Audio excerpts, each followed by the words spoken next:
우리 한번 오른쪽, 왼쪽, 앞에, 뒤에 서로 인사했으면 좋겠는데요. 주님이 우리의 목자이십니다. 이렇게 인사할까요? 네.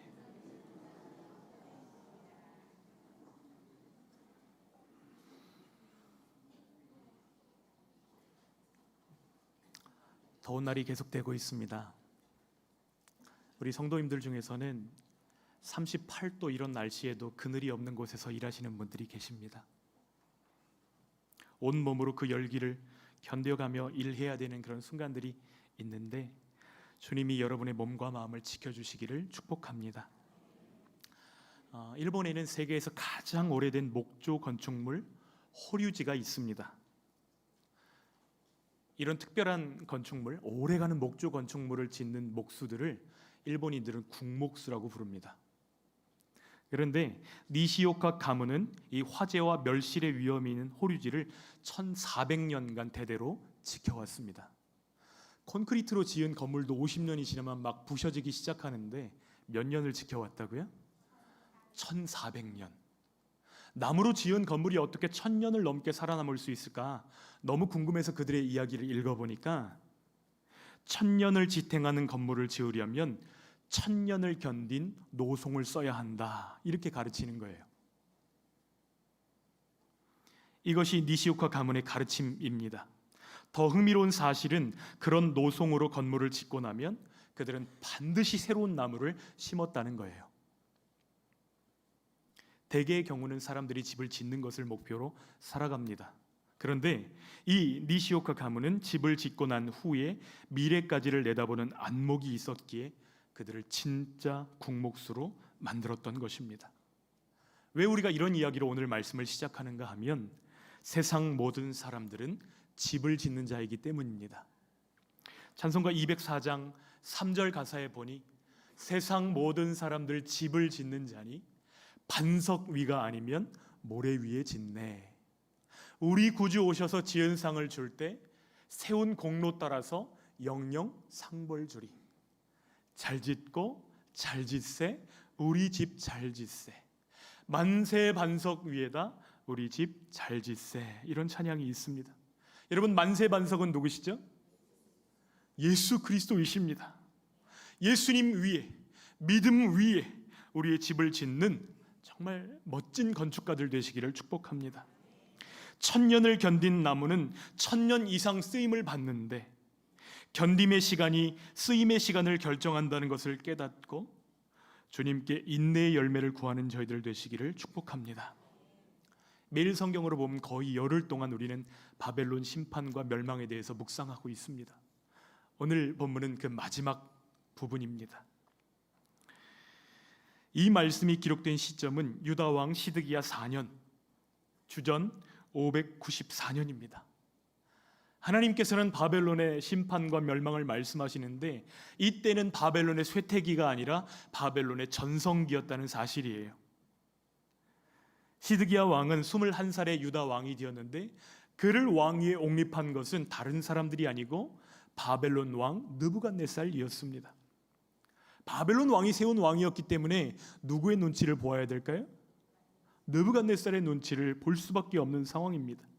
원래 이 시드기야의 이름은 mat단이아였어요. 그런데 바벨론식 이름인 시드기야로 강제 개명을 당한 것입니다. 앞에서는 바벨론 앞에서 예에 충성하지만 마음속으로는 끊임없이 독립을 꿈꾸고 있었을 것입니다. 그래서 힘이 약한 시드기야는 앞에서는 바벨론을 섬기지만 뒤로는 애굽의 이제 도움을 구하는 이 위험한 줄타기를 계속하고 있는 것이죠. 그런데 이 사실을 바벨론이 모를까요? 소식이 들려옵니다. 유다의 반바벨론적 성향을 가진 자들이 규합하고 있다. 이 소문을 접수한 바벨론의 반응이 곱지 않습니다. 시드기야는 이것을 느끼면서 바벨론을 달래고 안심시키기 위해서 외교 사절단을 꾸립니다. 그런데 이 사절단 안에 굉장히 중요한 한 사람이 있습니다. 그 사람이 누구냐면 스라야입니다. 우리 59절 말씀 같이 읽겠습니다. 유다의 시드기야 왕 제4년에 마세아의 손자 네리야의 아들 스라야가 그 왕과 함께 바벨론으로 갈 때에 선지자 예레미야가 그에게 말씀을 명령하니 스라야는 병참감이더라. 여러분, 일전에 예레미야가 감옥에 갇혔을 때에 하나님의 말씀을 대신 기록해 주었던 바룩이라고 하는 서기관이 있었습니다. 여러분 기억하세요?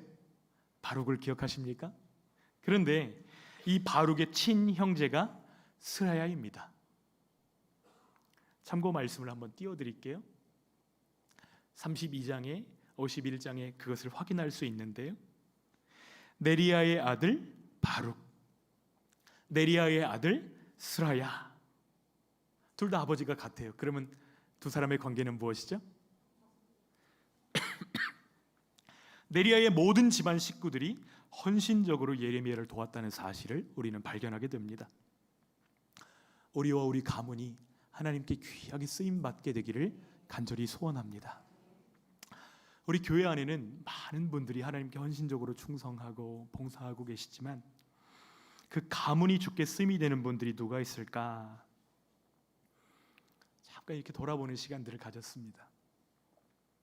김육한 집사님, 차가연 집사님, 예빈이, 동혁이, 서아 가정이 생각났습니다. 제가 코로나 때 부임했잖아요. 그렇죠? 그때 이제 코로나가 심화되니까 아무도 예배당에 나올 수가 없었습니다. 올로 목사님 부부, 저희 부부, 그리고 차가연 집사님 1부와 2부로 예배를 나눠서 드릴 때에도 항상 차가연 집사님이 이 자리를 지켜주었습니다. 우리 예빈이도 실기시험을 보는 당일이 아니면 끝까지 섬김의 자리를 지켰던 신실한 딸입니다. 동혁이도 드럼으로 예배를 섬기고 있죠. 이제 우리 동혁이가 오늘 오전 예배 드리고 나면 오후에 실기시험 준비를 위해서 서울로 올라가게 됩니다. 한 2달 정도 피나는 시간들을 갖게 될 텐데 주님이 사랑하는 예빈이와 동혁이를 붙드시고 가장 복된 길로 인도해 주시기를 소원합니다. 59절 말씀에 보니까 스라야가 병참감이었다 이렇게 말씀합니다. 세번역 성경에 보니까 병참감을 왕의 수석 보좌관으로 번역하고 있습니다. 우리나라로 치면 정무수석 비서관 정도가 될 것입니다. 여러분, 정무수석 비서관은 어떤 일을 하는 사람들이죠? 대통령을 보좌해서 행정부와 입법부 사이에서 업무를 총괄적으로 조율하는 사람이 정무수석입니다. 주로 여야 원내대표를 교섭하고 정치권과 관련된 행사에 참석합니다. 이 외에도 정치나 국가 행정에 관계되는 모든 사무를 총괄하는 만큼 그의 업무는 모든 국정에 다 걸쳐 있는 것이죠. 그런데 이러한 직무를 감당하는 사람이 누구였다고요? 스라야입니다. 그런데 하나님께서 스라야의 손에 특별한 한 권의 책을 들려주십니다. 그 책에는 어떤 내용들이 기록되어 있을까요? 60절 말씀 읽겠습니다. 예레미야가 바벨론에 닥칠 모든 재난, 곧 바벨론에 대하여 기록한 이 모든 말씀을 한 책에 기록하고, 지금 바벨론의 느부갓네살에게 충성 맹세하고 그들의 의심을 누그러뜨리기 위해 바벨론으로 향하는 시드기야의 방문 목적과 이 책에 기록된 내용이 아주 다릅니다. 예레미야는 이 책을 스라야의 손에 들려주면서 간곡히 부탁합니다. 세번역 성경으로 그 부탁한 내용들을 다시 한번 읽어보도록 하겠습니다. 시작. 수석 보좌관께서 바벨론 도성으로 가시거든 이 말씀을 반드시 다 읽고 주님께서 친히 이곳을 두고 말씀하시기를 이곳에는 아무것도 살 수 없도록 멸망시켜서 사람도 짐승도 살 수 없는 영원한 폐허로 만들겠다고 하셨습니다 하고 기도하십시오. 수석 보좌관께서 이 책을 다 읽은 다음에는 책에 돌을 하나 매달아서 유프라테스 강물에 던지십시오. 그런 다음 주님께서 이곳에 내리는 재앙 때문에 바벨론도 이렇게 가라앉아 다시는 떠오르지 못하고 쇠퇴할 것이다 하고 말하십시오. 지금 전 세계의 최강대국 바벨론의 중심에서 외쳐야 되는 내용이 무엇입니까? 바벨론은 하나님의 진노로 인해서 멸망할 것이고 몰락할 것이며 다시 일어나지 못할 것이고 피폐하리라 선언해야 되는 것입니다. 이 예언의 말씀을 낭독하는 일도 어려운 일이지만 다 읽은 후에 이 책에 돌을 매가지고 그것을 그 시내를 관통하는 유프라테스 강에 던지는 행동, 이 일도 목숨을 걸어야만 가능한 일입니다. 책에 돌을 매서 강바닥에 던지면 어떻게 되죠? 다시 떠오를 수 없습니다. 바벨론의 운명이 이와 같을 거라는 거예요. 다시 떠오르지 못하게 될 것이다. 그러니까 그냥 행동이 아니라 상징 행동인 것이죠. 여러분 한번 생각해 보세요. 이 일을 누군가가 간곡히 부탁한다고 해서 하고 말고를 결정할 수 있는 일일까요? 그럴 수 없습니다. 하나님을 향한 확고한 믿음이 없다고 한다면 이 일은 엄두조차 낼 수 없는 일입니다. 불가능한 일이죠. 그러나 스라의 아내, 나의 참 왕은 시드기야가 아니라 하나님이시다. 하늘 왕께서 내게 맡기신 일로 믿고 받아들였기 때문에 그는 이 길을 순종하며 걸어갈 수 있는 것입니다. 우리도 다르지 않습니다. 하나님께서 정말로 여러분의 참 왕이십니까? 하늘 왕께서 내게 맡기신 이 일, 하나님께서 이 사명을 내게 원하신다고 한다면 듣는 사람들이 좋아하든지 말든지 그 일을 전하실 마음의 준비가 되어 있으십니까? 혹 이 말씀을 전함으로 나의 생명을 담보할 수 없다 하여도 전해야 하는 것이 선지자의 숙명인 것입니다. 하나님을 모르는 사람들이 이스라엘을 볼 때는 정신 나간 도발이었을 거예요. 그러나 하나님의 사랑과 자비하심을 믿는 사람들에게는 이 길만이 생명의 길이구나 깨달았을 것입니다. 말씀을 믿고 받아들이는 사람들은 구원과 회복을 경험할 테지만 말씀을 거절하는 사람들은 가라앉는 책과 같이 될 것입니다. 우리는 두 왕 사이에서 선택해야만 합니다. 시드기야를 크게 볼 것인가, 하나님을 크게 볼 것인가 선택해야 되는 것이죠. 눈앞에 보이는 내 현실에 내 걸음을 맞출 것인가, 역사의 주관자이신 하나님의 말씀에 내 걸음을 맞출 것인가. 중간이 있을까요? 없을까요? 중간은 없습니다. 누구를 나의 왕으로 모시느냐가 겉으로 드러나는 우리의 행동과 미래를 결정할 것입니다. 하나님을 나의 왕, 나의 구원자로 모셔 섬기는 저와 여러분 되시기를 축복합니다.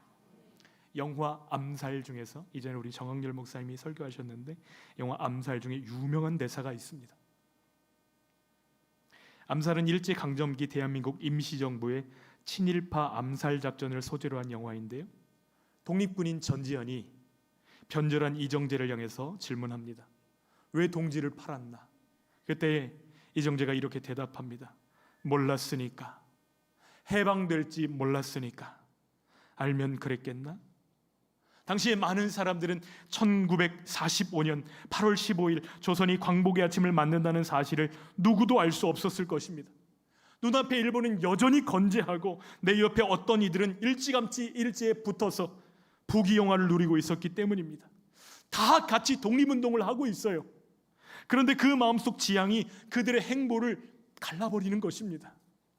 일본이 비치고 조선의 독립은 깜깜한 미래라고 믿었던 사람들은 결국 동료들을 팔아넘기고 변절했을 것이고, 일본의 실체는 어두움이고 독립만이 우리에게 참 빛을 가져다 준다고 믿었던 사람들은 끝까지 투쟁을 멈추지 않았을 것입니다.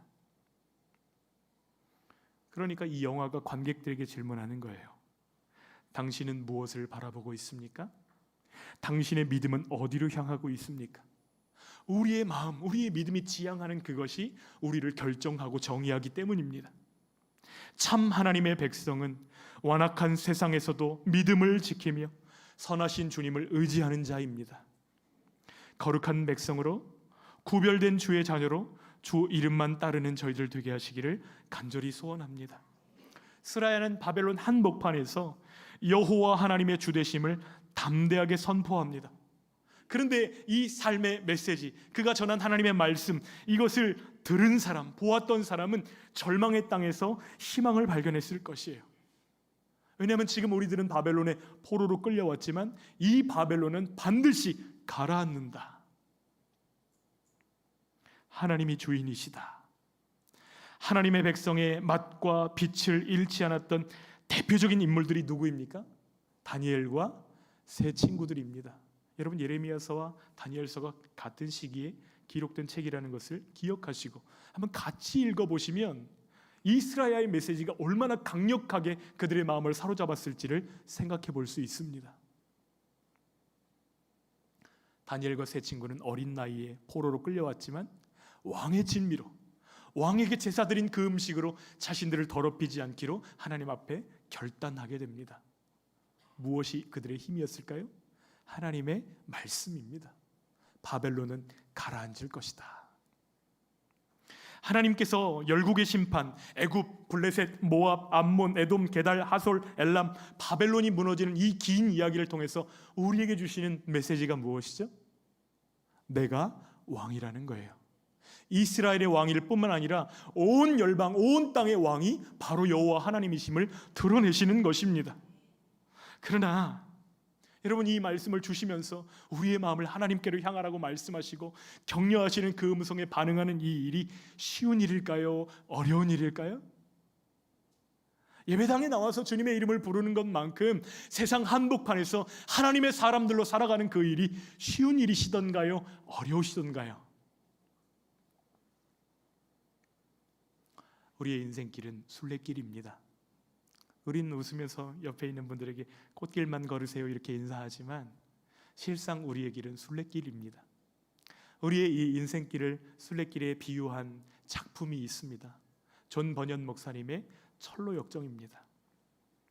목사님은 감옥에서 이 책을 기록합니다. 왜 감옥에 수감되셨냐면 영국 국교회와 다른 방식으로 예배를 인도했다.